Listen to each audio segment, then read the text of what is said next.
नमस्कार मेरे प्रिय छात्रों, मेरे प्रिय मित्रों और मेरे प्रिय साथियों।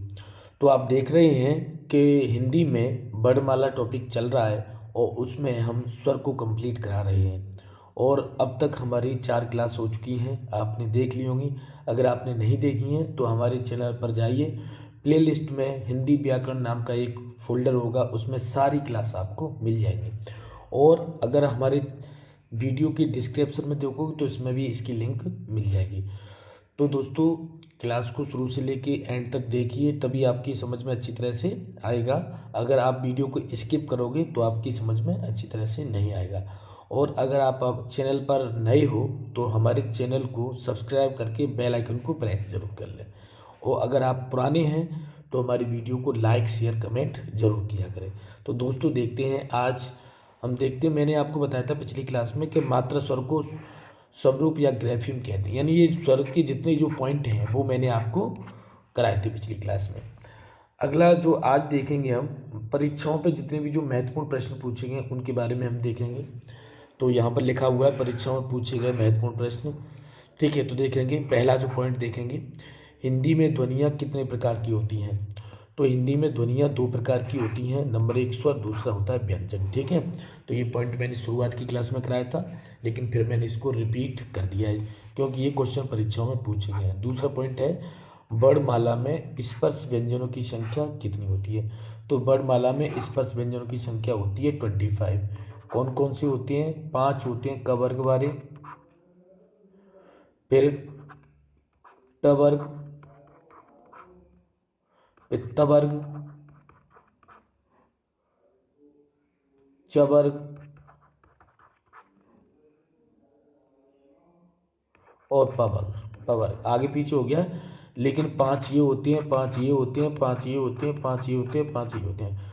टोटल देखेंगे तो 25 होते हैं। और ये 25 जो है हमारे आपके कहलाते हैं स्पर्श व्यंजन। ठीक है, तो 25 जो स्पर्श व्यंजन है वो ये हैं। इसको मैंने आगे जो क्लास है उनमें आप देख सकते हो, इन सब को का से लेकर के पा वर्ग तक इन सबको मैंने एक्सप्लेन किया है, देख सकते हैं। ठीक है, चलिए अगला पॉइंट देखेंगे, एक से अधिक वर्णों के मेल को क्या कहते हैं। तो एक से अधिक वर्णों के मेल को हम अक्षर कहते हैं। ठीक है, हिंदी वर्णमाला में व्यंजनों की संख्या कितनी है। तो ये मैंने बताया था, हिंदी वर्णमाला में व्यंजनों की संख्या कितनी है, 39। ठीक, तो मूल व्यंजन अगर आपसे पूछा जाए तो हिंदी वर्णमाला में मूल व्यंजन 33 है। ठीक है, वैसे 39 भी होते हैं, लेकिन मूल व्यंजन की बात करें तो 33 है।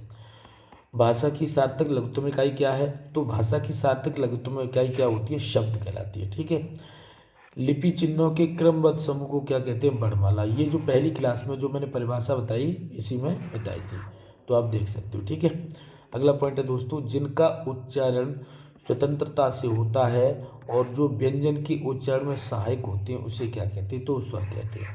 यानी इनका उच्चारण, जो स्वरों का उच्चारण बिल्कुल स्वतंत्र होता है, इसमें किसी ध्वनि की ज़रूरत नहीं होती है और व्यंजन के उच्चारण के लिए स्वर की हमें ज़रूरत पड़ती है। तो ये मैंने सारे पॉइंट आगे पूरा एक्सप्लेन किया है, लेकिन यहाँ पर क्वेश्चन पूछे गए परीक्षाओं में, उनको मैं आपको दिखा रहा हूँ। ठीक है, चलिए आगे बढ़ते हैं। आगे देखेंगे दोस्तों, हिंदी भाषा में स्वरों की संख्या कितनी होती है। तो हिंदी भाषा में ह्रस्व स्वरों, तो ह्रस्व स्वरों की संख्या 4 होती है। कौन से होते हैं, अ, ई, उ और री। ये 4 ह्रस्व स्वर होते हैं, इनको भी मैंने एक्सप्लेन किया है, आप जाकर के क्लास देख सकते हैं। अगला पॉइंट है, दीर्घ स्वर कौन सा है। तो दीर्घ स्वर है आ, क्योंकि जब इसका उच्चारण करते हैं तो इसकी ध्वनि है, इसमें समय ज़्यादा लगता है उससे उच्चारण करने में। ठीक है, तो इसे दीर्घ स्वर कहेंगे। दीर्घ स्वर है ई, ये भी दीर्घ स्वर है। दीर्घ स्वरों की संख्या मैंने 7 बताई है, वो कौन कौन सी है मैं बता देता हूँ। आ, ई, उ, ए, उ, ओ। ये हमारे 1 2 3 4 5 6 7, ये 7 हमारे हैं दीर्घ स्वर। तो दीर्घ संख्याओं की संख्या कितनी है, 7 है, लेकिन इसमें पूछा दीर्घ स्वर कौन सा है, तो ई। ठीक है, आगे देखेंगे हम अगला पॉइंट, अनुस्वार तत्सम तद्भव दोनों हो सकता है।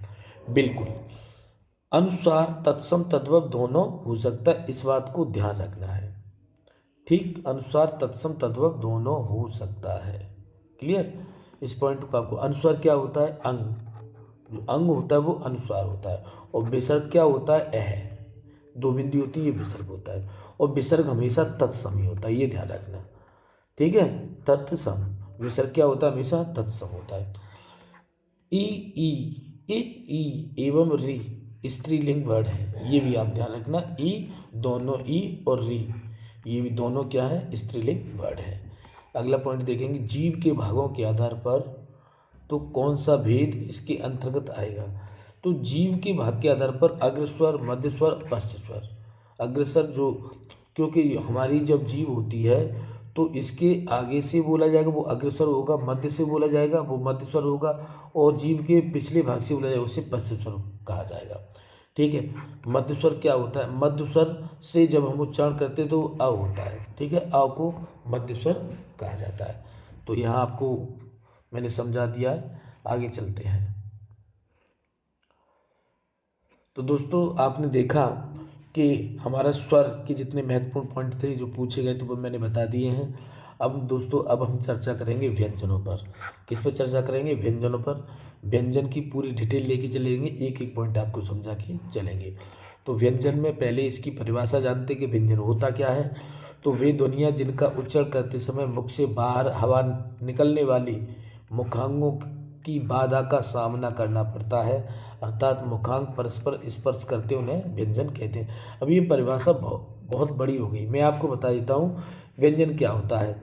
व्यंजन ऐसे वर्ड होते हैं जिन्हें उच्चारण करने के लिए स्वर की जरूरत पड़ती है, यानी इनको उच्चारण करने के लिए स्वरों की जरूरत पड़ती है, बिना स्वर के इनका उच्चारण असंभव है। जैसे मैं आपको बता देता हूँ, जैसे ये क है, आधा का है, जब तक इसमें अ नहीं लगेगा तब तक क नहीं बोला जाएगा। क, अ, क सुनाई दे रहा है। जैसे ख है, आधा ख है, इसमें जब तक अ नहीं जुड़ेगा तब तक ख नहीं होगा। तो इसमें सब में अ, यानी इसमें स्वर जुड़े हुए हैं। ठीक है, स्वर की इसमें संधि हुई है। तो जो यहाँ पर मैंने लिख भी दिया है, देख सकते हो, व्यंजन स्वरों की सहायता से उच्चारित होते हैं। व्यंजन किसकी सहायता से उच्चारित? तो स्वरों की सहायता, अर्थात बिना स्वर के इनका उच्चारण असंभव है। असंभव यानी संभव नहीं है, ये ध्यान रखना। और हमारे व्यंजन होते हैं क से लेके घ तक होते हैं। ठीक, ध्यान रखना। तो सिंपल सी परिभाषा, व्यंजन क्या होते हैं? व्यंजन ऐसे वर्ड होते हैं, ऐसे अक्षर होते हैं जिनका उच्चारण स्वर के बिना नहीं हो सकता। ठीक है, चलिए आगे देखते हैं। अब हम ये देखें कि व्यंजन कितने होते हैं, तो मैंने यहाँ पर पॉइंट समझा दिए। व्यंजनों की कुल संख्या तो 39 है। कुल संख्या कितनी है? 39 है। लेकिन हिंदी में मूल व्यंजनों की संख्या कितनी है? 33। ये ध्यान रखना। अभी इससे पहले मैंने स्वर में बताया तब इसमें क्वेश्चन पूछे गए थे। तो हिंदी में मूल व्यंजनों की संख्या कितनी होती है? 33। स्पर्श व्यंजनों की संख्या कितनी होती है? 25। ठीक है, स्पर्श व्यंजन मैंने आपको बता दिया, क वर्ग से लेकर के प वर्ग तक ये होते हैं हमारे स्पर्श व्यंजन। वो कितने होते हैं? 25। ठीक है, क्योंकि क ख ग घ ङ 5, च छ ज झ य 5, ट ठ ड ढ ण 5, त थ द ध न 5 और प फ ब भ म 5। तो इस तरह से 25। तो इस तरह से हमारे स्पर्श व्यंजनों की संख्या कितनी होती है? 25 होती है। चलिए आगे बढ़ते हैं। आगे देखेंगे हिंदी में मूल व्यंजनों की संख्या कितनी होती है? 33। अब 33 कौन कौन सी होती है ये देख लें। देखिए, कबर कंठ्य है, क्योंकि गले से, ये जो हमारे गले से इनको बोला जा रहा है इसको बोले कंठ। ठीक है, क वर्ग में आ जाएंगे हमारे। तो ये 5 होते हैं। दूसरा होता है तालव्य। तालव्य जो हमारे मुख के ऊपर भाग में लगता है उसे च छ ज झ य, ये सारे शब्द बोले जाएंगे। तो ये 5 हमारे तालव्य, इनको च वर्ग कहा जाता है। मूर्धन्य, मूर्धन्य क्या होगा? जब ये हमारा जो तालव्य होता है, मुख का ऊपर का हिस्सा, उससे जीभ मुड़ करके टकराती है तो वो मूर्धन्य होता है। ठीक है, टवर्ग, कभी देखो टवर, और तालव्य के भीतर के हिस्से से टकर ट ट, आप देखो ट ठ ड ढ ढ, तो ये हमारा कहलाता है मूर्धन्य। ये भी हमारे कितने व्यंजन होते हैं? 5। ठीक है, तो 15 हो गए। अब दंत व्यंजन। दंत व्यंजन कौन से होते हैं? जो हमारे दांतों से जब उच्चारित करते समय हमारे दांतों से स्पर्श करते हैं जीभ। ठीक है, तो वो होते हैं हमारे तवर। त थ द ध न, बिना दांत के टच करे हुए, दंत के टच करे हुए इनका उच्चारण नहीं हो सकता, तो इनको दंत कहते हैं। ये कितनी होती है? 5। ठीक है, तो ये कितने हो गए? 20। अगला है पवर्ग। पवर्ग ओष्ठ, बिना ओष्ठों के इनका उच्चारण नहीं हो सकता। ये अब किससे बोले जाएंगे? ओठों से बोले जाएंगे, ठीक है। ओठों से बोले जाने वाले ये हमारे स्वर हैं, तो इनको पवर्ग प फ ब भ म सबको बोल के चेक कर सकते हो, पता चल जाएगा। 5 ही हुए, तो टोटल हमारे कितने हो गए? 25। ये हमारे स्पर्श व्यंजन होते हैं। ये क्या होते हैं? 25 स्पर्श व्यंजन होते हैं। उसके बाद में मैंने आपको बताया था 33 होते हैं, तो 33 की मैं आपको बताता हूँ। 5 तो 25 तो ये हो गए। अब अंतस्थ व्यंजन होते हैं जो हमारे बिल्कुल अंदर से बोले जाते हैं। य र ल हुआ, ये 4 हमारे अंतस्थ व्यंजन हैं। और हमारे 4 ऊष्म व्यंजन हैं। ऊष्म श श श हाँ। ऊष्म अंतस्थ व्यंजन कौन से होते हैं? अंतस्थ व्यंजन, इसमें अंदर से गले से हवा निकलती है, तो वो अंतस्थ व्यंजन होते हैं 4। और श श, इसमें इन व्यंजनों को उच्चारण करते समय, इन वर्ण को उच्चारण करते समय ऊष्मा निकलती है मुख से। मुख से क्या निकलती है? गर्म हवा निकलती है, तो उसे बोलते हैं हम ऊष्म व्यंजन। तो ये हमारे कितने? 4 ये हो गए, 4 ये हो गए, टोटल 8 हो गए। और अब जोड़ सकते हो 25 8 कितने हो गए? 33। तो इस तरह से हम देखेंगे कि हिंदी में मूल व्यंजनों की संख्या कितनी होती है? कुल 33 होते हैं। तो मैंने यहाँ पर एक पॉइंट लिख दिया, आप देख सकते हो। स्पर्श व्यंजनों की संख्या कितनी होती है? 25, जो मैंने अभी आपको समझाया था।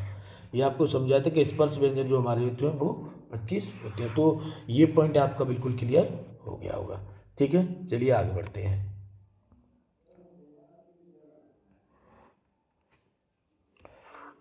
आगे देखेंगे मित्रों, व्यंजनों का वर्गीकरण। व्यंजनों का वर्गीकरण किस तरह से किया गया उसको देखेंगे। व्यंजनों का वर्गीकरण 4 प्रकार से किया गया है। नंबर 1 उच्चारण के आधार पर, नंबर 2 प्राणत्व के आधार पर, नंबर 3 घोषत्व, नाद, गूंज, झंकार, कंपन के आधार। कंपन के आधार पर कह सकते हैं, घोषत्व के आधार पर, या नाद या गूंज या झंकार के आधार पर। और नंबर 4 है प्रयत्न के आधार पर। तो 4 प्रकार से हिंदी के व्यंजनों का वर्गीकरण किया है। तो दोस्तों इससे आगे हम कल कराएंगे। अगर दोस्तों आप हमारे चैनल पर नए हो तो चैनल को सब्सक्राइब जरूर कर लें और बेल आइकन को प्रेस कर लें, तो लाइक कमेंट शेयर जरूर किया करें। और दोस्तों आपसे यही निवेदन है कि जब तक आप लाइक नहीं करोगे तब तक हमें मोटिवेशन नहीं मिलता, क्यों काफ़ी मेहनत करते हैं तब जा करके एक क्लास का कंटेंट तैयार होता है। तो लाइक शेयर कमेंट जरूर किया करें, जिससे हमें उससे मोटिवेशन मिले। आपका पैसा इसमें कोई लग नहीं रहा है, ठीक है। तो कमेंट शेयर ज़रूर कर दिया करें, और कमेंट करके ये ज़रूर बताएं कि आप हमारी वीडियो को कहाँ से देख रहे हो। ये भी अपना नाम लिख करके ज़रूर भेजें। अगर आप इसकी PDF चाहते हैं तो कमेंट बॉक्स में अपना नाम और कहाँ से देख रहे हैं वो लिख करके ज़रूर भेजें। तो दोस्तों आज के लिए इतना ही। नमस्कार।